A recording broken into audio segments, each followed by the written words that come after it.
Hey YouTube. Today I am bringing you a video on what is causing inflation. But first, let's define our terms. What is inflation? Inflation is a rise in prices due to monetary expansion.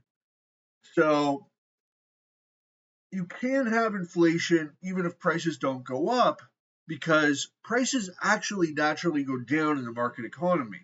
As more goods are produced every year, things get cheaper or are supposed to get cheaper. But the reason they don't is because of inflation. So the market economy has natural deflation. And we see this in things like televisions or even computers, where they actually get cheaper every year for the same brand, the same quality. In order to really understand inflation, we need to address the question of what is money. Which, okay, maybe it seems obvious, but it's sort of a little more complicated. Okay, so money is a medium of exchange. It's a means by which people that produce things can trade them with each other.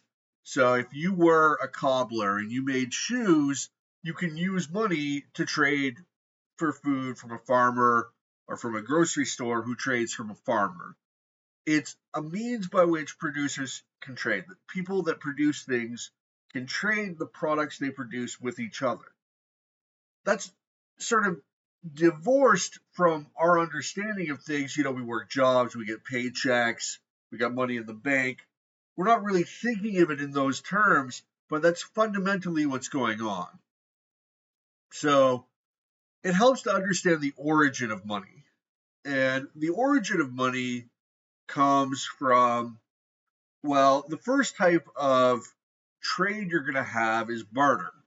Barter is when you trade without any money. You're a fisherman, you fish some fish from the sea, catch some fish, and you trade them for some berries that somebody harvested, or for some wood, or whatever. Doesn't matter. Just a direct trade of one good for another. Well, there's a problem with barter, and it's called the double coincidence of wants problem, which is that if you have if you have something you want to trade and you want something in particular, you need to find somebody who wants what you have to trade and has what you want to acquire.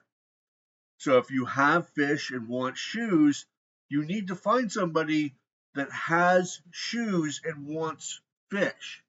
That's actually pretty difficult.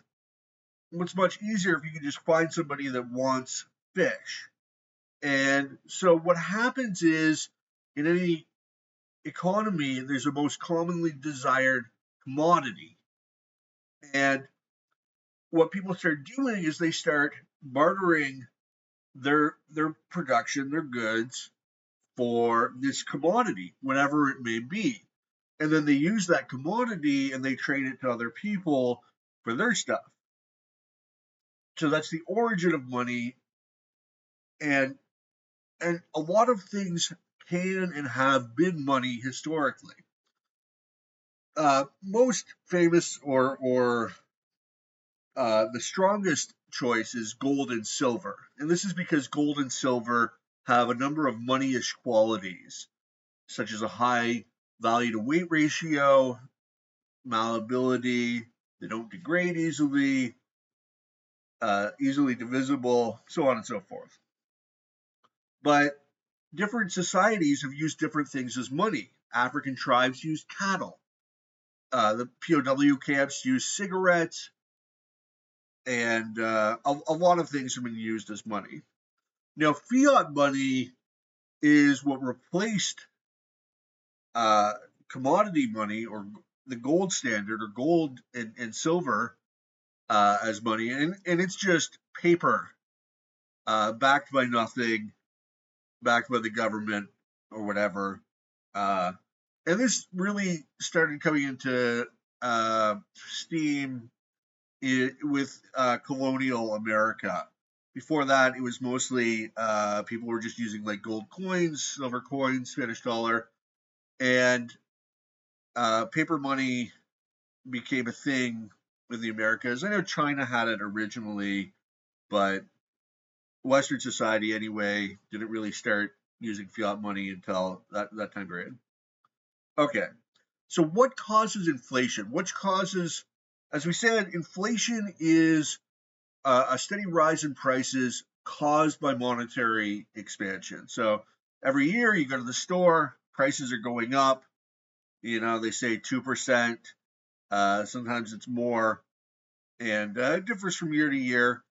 So, so what causes that persistent rise of prices? Why does something cost $5 or $10 today when 20 years ago it cost $1 or $2, right? And the reason is quite simple. It's because we have a fiat money system, and the government creates more and more money every year. So uh, as the money supply increases, the value of each dollar decreases because dollars are becoming less scarce. And essentially, what money is a claim on production. It's a claim on goods that are for sale. And since there's a finite amount of goods for sale at any time in an economy, and money is a claim to these goods, uh, if you increase the amount of money, well, you're not increasing the amount of goods. So therefore, the money must claim fewer goods, at least in time. Okay. Now, what are prices? And this is a very important aspect of the market economy. Prices are, well, the cost to buy something. And prices are determined for a homogeneous good, like milk, through supply and demand. So, demand is basically all the people that might buy it, that are interested in buying milk. They've got some money, they like to consume milk. That's the demand. And then the supply is basically all the people that could produce milk, dairy farmers. So uh, as supply or quantity supplied increases, if everything stays the same, then the price is going to go down. And the price system is actually, it's incredibly simple yet incredibly elegant at the same time, because the price system basically uh, allocates all the resources in an economy. It informs people what needs to be produced, and it's a very complex but organic system. So the way that inflation affects prices is, as the new money is created, it makes its way into the economy, and it starts bidding up goods. It starts, as people spend it, it starts bidding up the price of goods because there's more demand for these goods. There's more people want to purchase more of these particular goods, and so the price goes up in response to that. The A lot of people think of inflation as sort of like all the prices sort of rise evenly, or they're supposed to, but that's not really what happens.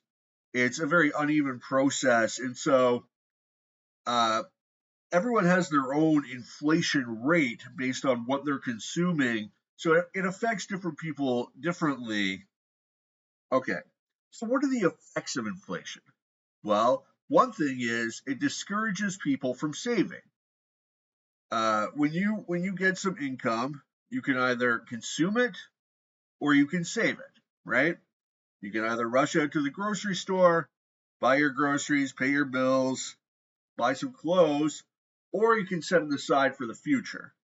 Maybe you consume with it in the future, uh, if you lose your job or something, Or maybe you do something, invest it, lend it out, do something sort of get your money working for you, right? So if if your money is worth 5% less every year, well, that's a strong discouragement towards saving money. Conversely, inflation encourages debt because just as inflation erodes the value of your savings, it also erodes the value of your debt. If you owe $1,000 and the government inflates to 5%, prices go up by 5%. Uh, the real value of your debt, real being inflation adjusted, has gone down. Or to put it this way, let's say you can buy 10 violins with $1,000 originally. Prices go up 5%, and now you can only buy like 9.5 violins with that $1,000. So when you borrowed the $1,000, it was worth 10 violins. Now, after 1 year of inflation, it's only worth 9.5. So the value of the debt, the value of the money you pay back to who you lent, has decreased. Of course, there's uh, interest to sort of counteract that, late penalties, whatever. So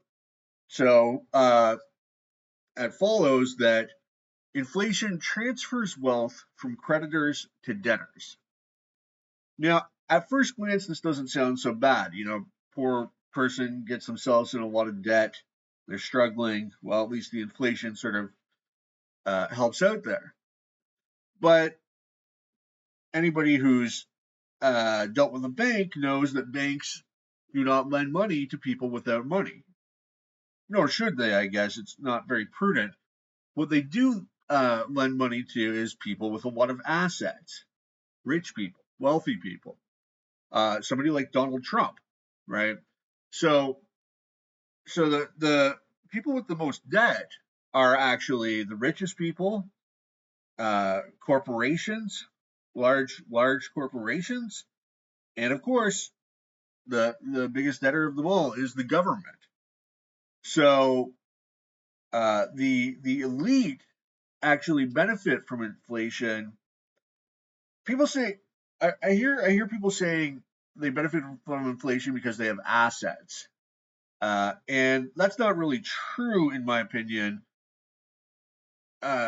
because while inflation may increase the price of assets in nominal terms, I mean, assuming inflation was across the board evenly, it wouldn't actually increase them in real terms. Uh, and in fact, because inflation is uneven, it could affect the asset. Either it could make the price go up more than the rate of inflation, or it could go up less.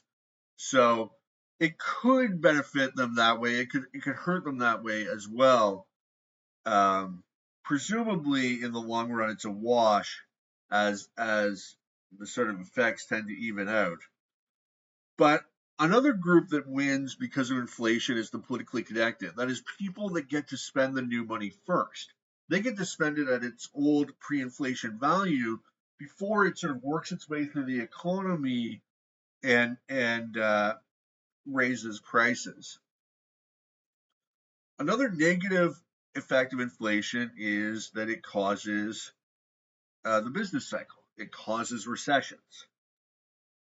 So, for example, the Great Depression in America, the cause of at least the initial October 29 crash, uh, the boom leading up to it, the subsequent bust, was expansionary bank credit. So, under the Federal Reserve System, banks were able to create money out of thin air and lend it out for profit. This occurred during the 1920s. they increased the money supply by about 50%, something like that, 28 billion, if memory serves. And because they were on a gold standard at the time, the federal bullion reserves only increased by about 1 billion. So there was a massive expansion of the money supply in terms of credit extended to businesses. And while CPI was relatively stable during this time period, the 1920s, if you look at producer prices, because that's where all the bank credit expansion was taking place, was driving up the wages in capital goods industries, driving up the cost of supplies. There was massive price increases in the capital goods industries because what expansionary bank credit does is it mimics consumer savings. So in the market economy, if you want to borrow money, somebody has to save it. And so when you have this system, this fractional reserve banking system and the fiat money system where they can just create money and lend it out, well, first of all, okay, let's take a step and look at that, what's happening. Because what they're doing is they're counterfeiting the money. You can't get something from nothing. Okay, that's a basic law of the universe. So what's happening when the bank creates money and lends it out to businesses at a profit for interest with collateral, whatever? So what's going on there? What are they lending out? Because the businesses are getting money and they're spending it. They're spending it on real assets. You know, they're expanding the business, they're renovating whatever they're doing. So where is that coming from? And I think it's easier to understand if you imagine that I counterfeited $50. Let's say I have a magic printing press. It's a perfect $50 counterfeit. Nobody will ever know. I go out and I spend that $50. I want to buy one of those toy airplanes or helicopters, fly it around, have a great time. So I have enriched myself to the tune of a helicopter, remote controlled helicopter, costs $50. Well, where did I get that from? Okay, so I bought it from the store, but the store has the money. They're not out anything. So who did I? So who is out that the helicopter? And the answer is, well, when you counterfeit, you're basically stealing from everybody who has cash. Let's say there's $1 trillion in cash in the economy, and if I counterfeit $50, then I've siphoned off the teensiest bit of value from anybody who has like $1,000 in their wallet or in the bank or wherever. I've taken a tiny amount of that, a fraction of a penny from each of them, and collected myself $50 or the helicopter. Because you don't get something from nothing. I counterfeited the money. I got the helicopter. Where did it come from? It came from everybody who has cash. I stole a tiny little bit of all of their, less than a penny from each of them. So when the bank does the same thing, when the bank creates money out of thin air, counterfeiting, and then lends it out for profit, what they're really doing is they're lending out a tiny amount of the purchasing power of the money from anybody who is holding on to cash. And that's so that's why this process of creating money and lending it out through the banks mimics consumer savings, because normally in the market economy, if you want to lend something out, somebody has to save first. And so this expansionary bank credit, it mimics the effects of increased consumer savings, which would be to lower the interest rate, because if you have more loanable funds available with the same amount of qualified borrowers, then the price is going to go down as lenders compete against each other for the qualified buyers. So the greater the supply of loanable funds, the cheaper the interest, and also the greater the demand for capital goods industries. Because when people choose to save more of their income instead of spending it, that means their time preferences have lengthened, and there's more demand for higher order goods, not consumption goods, but the stuff that makes consumption goods, capital goods industries. So what happens is when you have this expansion of bank credit, it signals entrepreneurs to put resources into capital goods industries. And because there is no increase in time preference or lengthening of time preference, because there is no additional consumer savings, these malinvestments in capital goods industries are ultimately uneconomic and ultimately must be liquidated. So that's what causes recessions. That's why we can't have just steady prosperity, just the economy growing better and better every year, is because of this whole get rich scheme on the part of the government and the banks to create money out of thin air and lend it out for profit or lend it out to the government, which is why the government allows the banks to do this, because they get in on the action, and it's impoverishing our society. The bottom line is inflation is bad.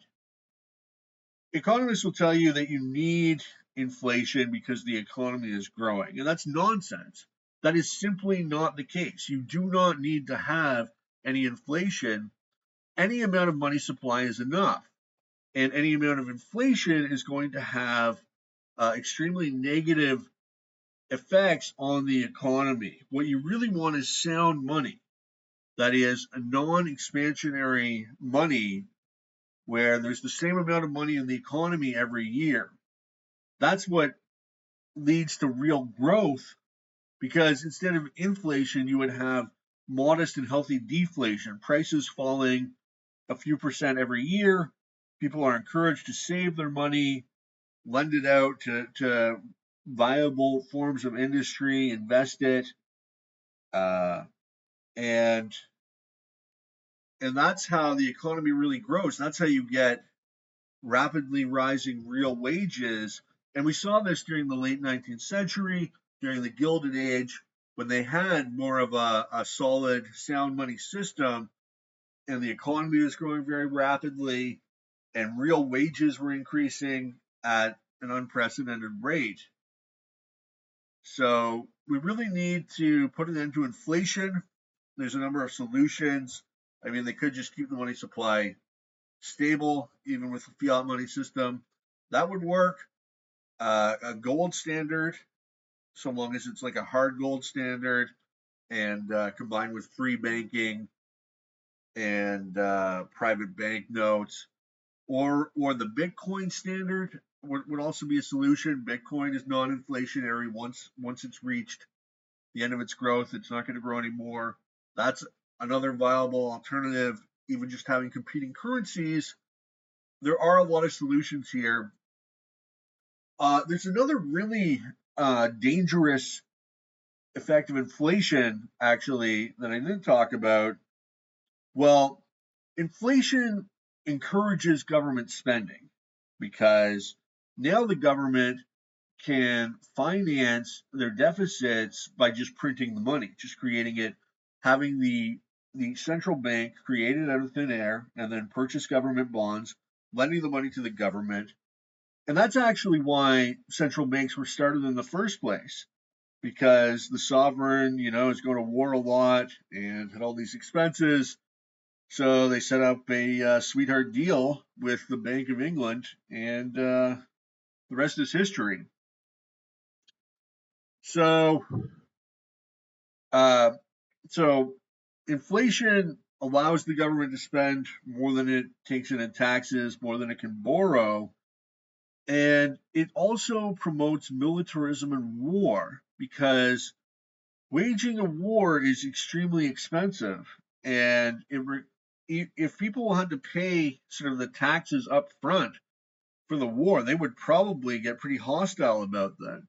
But by debasing the currency, by using inflation and creating money, lending that money to the government, it enables the military industrial complex to thrive. It enables militarism, it enables wars of aggression, and it's very dangerous. It's perhaps the most dangerous threat to the human race. The militarism that is promoted by central banking, by the fiat money system, by inflation. So with sound money, with a real gold standard, it would be very difficult to have these forever wars. You'll note in 1914, when World War I broke out, all of the powers went off the gold standard so that they could print money and use this money to finance their armies. So, from the perspective of somebody who's an advocate for peace and demilitarization, one of the most profound ways we can affect world peace is by eliminating the fiat money system, eliminating central banking, returning to a gold standard, adopting a Bitcoin standard, having sound money. Well, that's been my TED Talk. I hope you got something out of that. If you didn't, well, that's on me probably, but I think this is an important topic, one that we should talk about more. And I'd love to hear your thoughts on inflation and fiat money, gold standard. What do you think? I'd love to hear from you in the comments. I'd love it if you could subscribe to my videos and get more of this incredible content.